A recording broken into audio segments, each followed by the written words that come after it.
തോന്നിവാസി ചെറ്റ നാറി.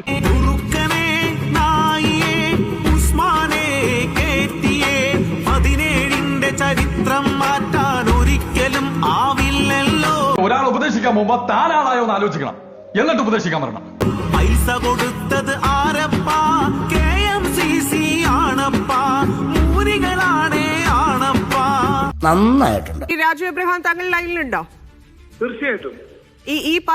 ഈ തെരഞ്ഞെടുപ്പ് പാരഡി ഗാനം ആരുടേതാണെന്ന് അറിയാമോ? ഇല്ല, ഞാൻ ആദ്യമായിട്ട് കേൾക്കുകയാണ്. എന്റെ കർത്താവെ, എന്നെ നീ നല്ലവനാക്കാൻ സമ്മതിക്കുകയല്ലേ? എന്നാ അത് CPM-ന്റെ പാട്ടാണ്. എന്നാ അയ്യപ്പനെ പറ്റി ഒന്നും കേട്ടില്ല ഇതിനകത്ത്. അല്ല, പാരഡി ഗാനം അത് ഏത് പാട്ടാണെന്ന് താങ്കൾക്ക് മനസ്സിലായില്ലേ? അറിയാം, പക്ഷെ സ്വാമി അയ്യപ്പന്റെ പേര് ഉപയോഗിച്ചതായി കേട്ടില്ല. പുന്നാര മോനെ, 10 വർഷം സംഗീതം പഠിച്ചവനാടാ ഞാൻ. നിന്റെ ഈ തൊട്ടിത്തരം കണ്ടിട്ട് എനിക്കങ്ങോട്ട് സഹിക്കാൻ പറ്റണില്ല. അയ്യപ്പൻ എന്നുള്ള പേര് മാത്രമാണോ അതിനെ വ്രണപ്പെടുത്തുന്നതെന്ന് താങ്കൾ കരുതുന്നു? ഗുരുതരമായ പ്രശ്നമല്ലേ? എന്താ കുഞ്ഞെ പറയുന്നേ? വളരെ വളരെ വളരെ ഗൗരവമായ പ്രശ്നമല്ലേ? എന്തെല്ലാം പൊട്ടിത്തെറികൾ ഉണ്ടാക്കാൻ കഴിയുന്ന ഒരു കാര്യമാണത്.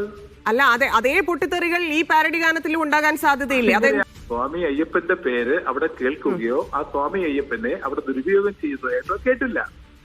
ഇതാണ് ഞങ്ങളുടെ പ്രത്യേകത. ഈ പാട്ട് ഉപയോഗിക്കുന്നതിൽ പ്രശ്നമില്ല, അയ്യപ്പൻ എന്നുള്ള വാക്ക് മാത്രമാണ് പ്രശ്നം എന്നാണോ? അയ്യപ്പൻ വലിയ കാര്യമല്ലേ? നീ ഒരു സൈക്യാട്രിസ്റ്റിനെ കാണുന്നത് നല്ലതാ. ഭ്രാന്താണെന്നല്ല ഞാൻ പറയുന്നത്. കയ്യിൽ നിന്ന് പോയി കഴിഞ്ഞാൽ പിന്നെ പറഞ്ഞിട്ട് കാര്യമില്ല.